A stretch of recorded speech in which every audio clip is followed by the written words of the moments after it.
হত্যার বিচার চাইলেন বাঁধন। মোশাররফ করিম বললেন, ঘরে বসে থাকার মতো অবস্থা নেই।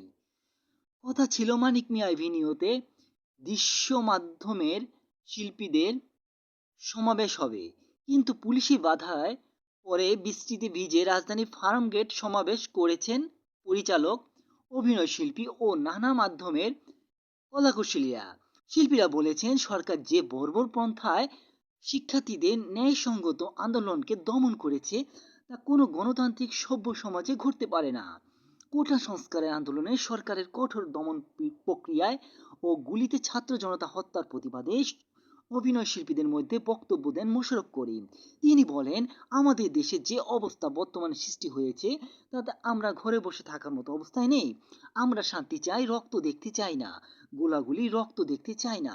আমিও আমার সাধারণ মানুষ, আমরা শান্তি চাই। এই সময় তারা হত্যাকাণ্ডের নিন্দা, বিচার দাবি, গণগ্রেফতার বন্ধ করা, সরকারের সমালোচনা ও পদত্যাগ দাবি করে বিভিন্ন স্লোগান দেন।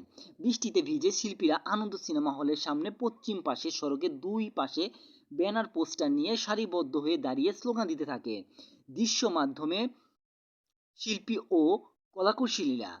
অভিনয় শিল্পী আজমির হক বাঁধন বলেন, নাগরিক হিসাবে আমাদের সঙ্গে কিভাবে কথা বলতে হয় সেটি কি করেছেন চেষ্টা করেছেন। আমরা ভালো দিন দেখতে চাই। যেদিন থেকে গুলি চলেছে সেদিন থেকে আমরা মানসিকভাবে ভালো নেই। আমরা শিক্ষার্থীদের সঙ্গে একাত্ম, যারা মারা গেছে তাদের হত্যার বিচার চাই। শিল্পী, নির্মাতা, কলাকুশলীদের নেতারা প্রতিবাদ ও নিন্দা জানিয়ে বক্তব্য দেন। অনেক সাধারণ মানুষও শিল্পীদের সঙ্গে এই সমাবেশে অংশ নেন। এখানে জমায়েতে বেশ বড় হয়ে ওঠে। চারপাশ অনেক পুলিশও সদস্যও ছিলেন, তবে তারা সমাবেশে আর বাধা দেননি। জড়ো হতে থাকেন শিল্পীরা। অভিনয় শিল্পী নাজিয়া হক অর্ষা বলেন, এতগুলো মেধাকে এভাবে মৃত্যুর জায়গায় পৌঁছে যাওয়া, এত রক্ত, এত ক্ষত, এটা আমি সাধারণ নাগরিক হিসেবে মেনে নিতে পারি না। পরিচালক অমিতাভ রেজা বলেন, এই রাজনীতি ভয়ের রাজনীতি, এই রাষ্ট্রীয় সন্ত্রাসের রাজনীতি, যেভাবে গুলি করা হচ্ছে এর বিরুদ্ধে দাঁড়ানো প্রয়োজন ছিল আরও আগে, বড্ড দেরি হয়ে গেছে।